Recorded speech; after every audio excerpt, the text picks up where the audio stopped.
Good evening, dungeon motherfuckers. How the hell y'all doing? This is old Dirty Sal, Mike Salmon of the South, otherwise known as Gucci and M Salmon 71. Two things. There's a toast of some good single barrel old school bourbon. This actually is one. This is Jim Beam Brown Reserve. Excellent bourbon if you're a bourbon drinker. A strong caramel finish.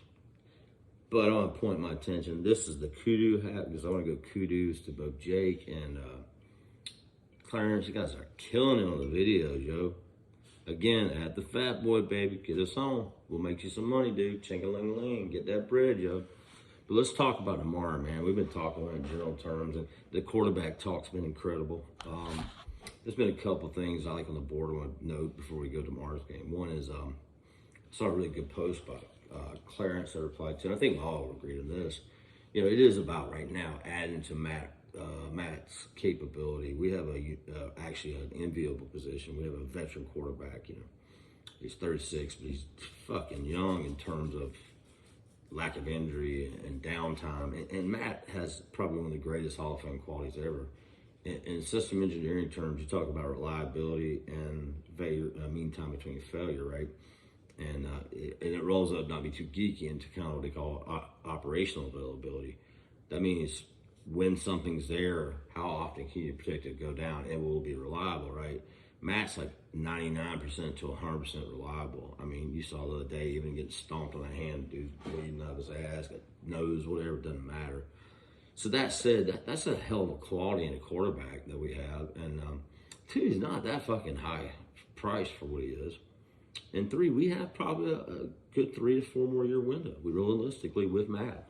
So back to that real quick. I don't want to keep the whole video about it. I agree, Cog, and I agree, I think Jake, I think anybody on there actually probably thinks this. Yeah, you got to have that defense. It's going to be draft a lot. I don't know next year. There may be some dead money there may be some way we can play around a little. Maybe we'll see a mid-tier acquisition, hopefully, right?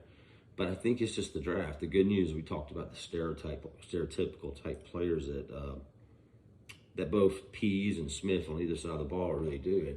And one thing we want to touch on, I know it's how we do, right? We just go out from the hip and it works out, right? When you look back at that roster that Smith had, like, damn, that's good. Just saying. Get some. 19, I think it was, maybe 20 as well. I believe he had Delaney Walker, Forsker, whatever his name is, the guy, I think, one of the Ivy League schools, tight end. Michael Pruitt was also on that team, and of course, Johnny Smith. You'll all notice something very, very thing. Those are moved tight ends. Each and every one of them guys are moved tight ends. Yeah, Delaney's getting a little older, blah, blah, but they have a pretty good body type. 6'2 to 6'4-ish, 230, 240-ish, 250-ish.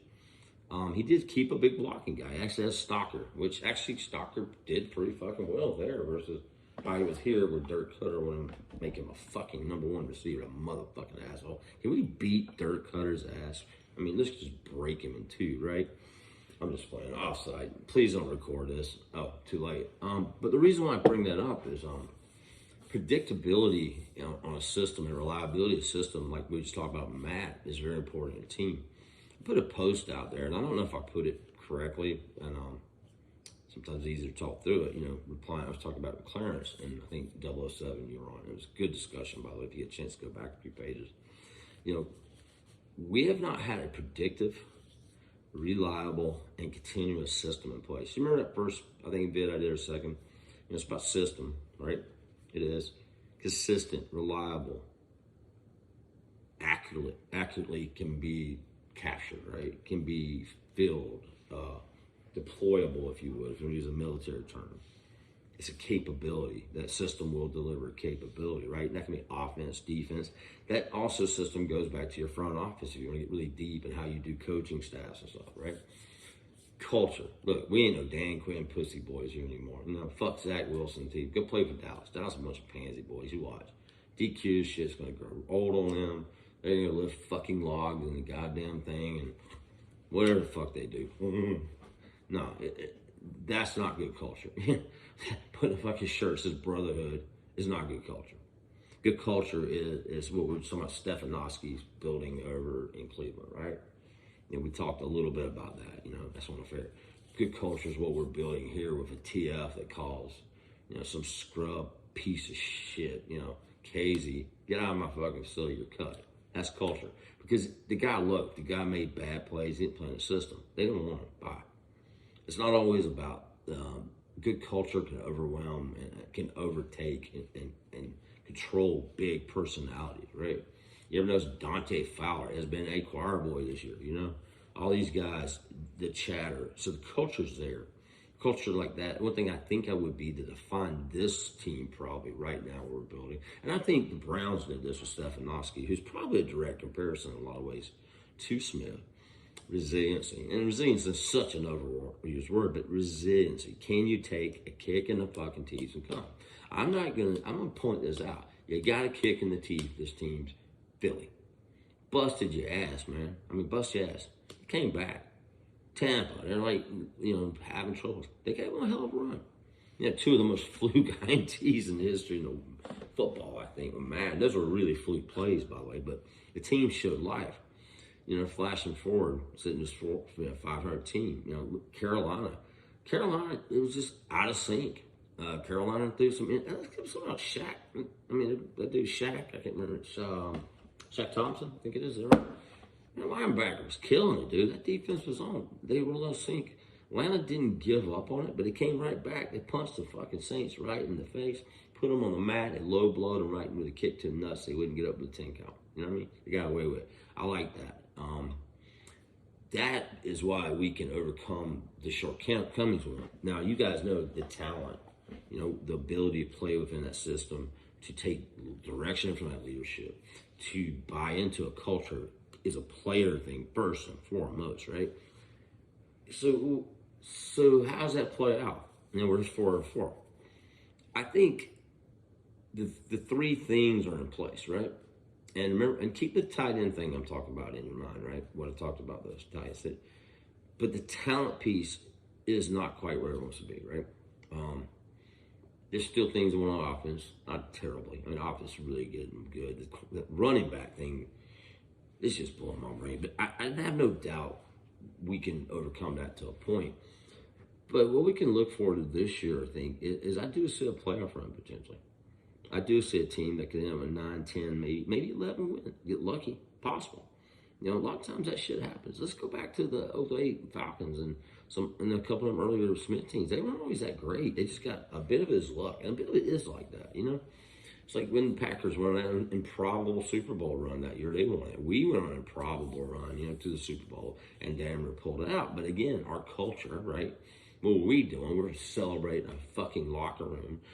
Alfred's in there going off about some mad, crazy street party at a fucking halftime of a Super Bowl. Really?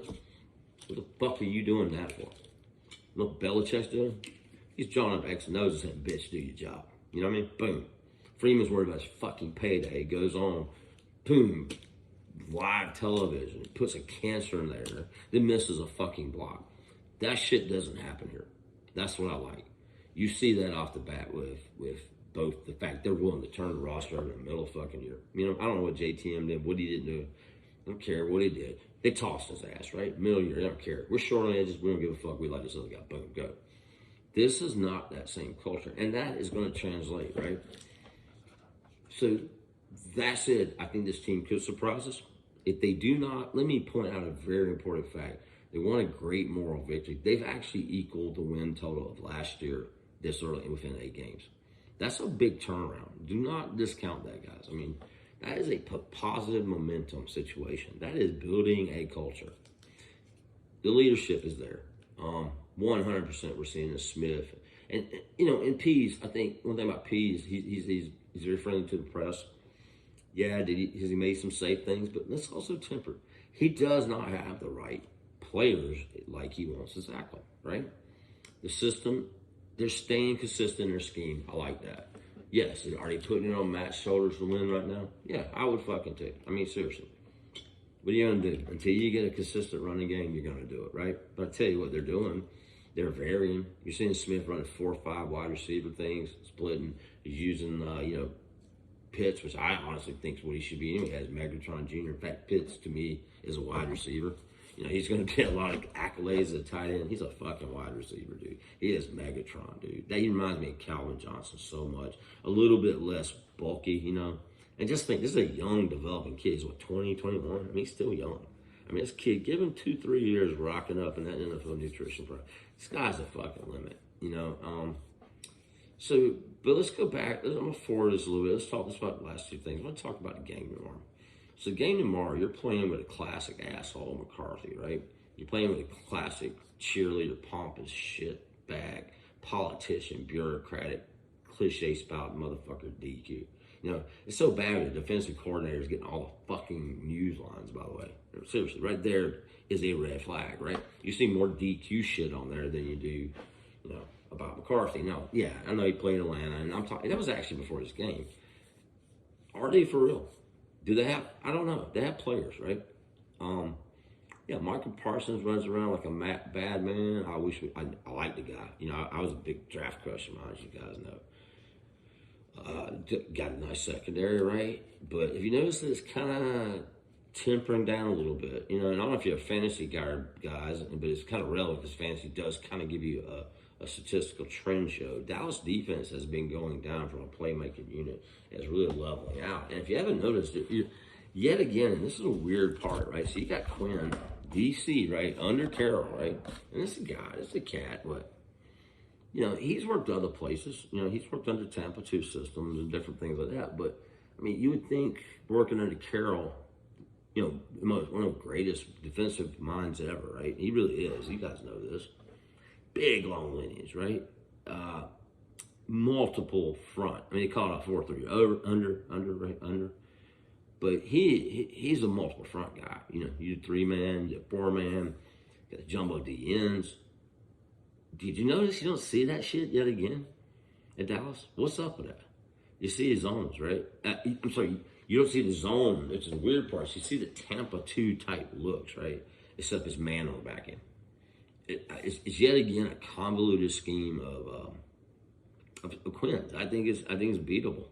You know, it comes down to it. You're gonna go man on Pitts. I got a feeling I win. But again, you're seeing the convolutedness.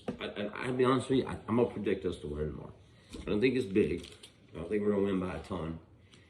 But defensively, Matt can pick them. I think Matt knows what they do. He knows DQ, who is. And I reference to Carroll because it's important. He's an arrogant prick who believes his own bullshit. It's just like here. You know, so I'm predicting that we'll do well. It may be a closer game look because we do have our own inadequacies on the defenses, you know. But I predict Matt has a fired up big game. I'm actually going to make some predictions. 4 TDs for Matt Ryan. 360 yards. Patterson, big day play. I'm giving Pitts his first 2D touchdown performance as a pro, believe it or not. Parsons is going to lit the fuck up. He's undisciplined still, as you all knew, going out. He's been running free with DQ. I'm predicting that right now. The score, 31-28. Y'all call the prediction on it. So I'm going to sign off on this one, upload, then redo the next one. The next thing, so I'm going to leave you with this. Remember we talked about system and culture and leadership, and I talked about prototypes of players. I'm going to do that for the next score. But I'm going to leave this in here because anybody sees it. It's a long video. Hey, guys, what's your prediction tomorrow? Let's put the money where the fucking road is. If you don't want to do a live video, don't tap in and just wrap the note. I'd love to see y'all's ugly-ass mugs anyway. So I like the video stuff. But, and oh, by the way, make sure to say hey to a new member of Dungeons. Hey, it's Ike Wood. That's a personal favor of me. He's an actual real-life friend. He'll be watching fucking football with me. He's in our fantasy league. You guys on that side. Falcon fucking fanatic. But you know what? Show him no fucking mercy. Rip him the asshole and tell him, hello, welcome to the dungeon. All right, brothers, I drink to you. I'm going to come out with another video after this one. And I'd like to talk there, but post your fucking predictions. Give me something good, baby. Love y'all. Out.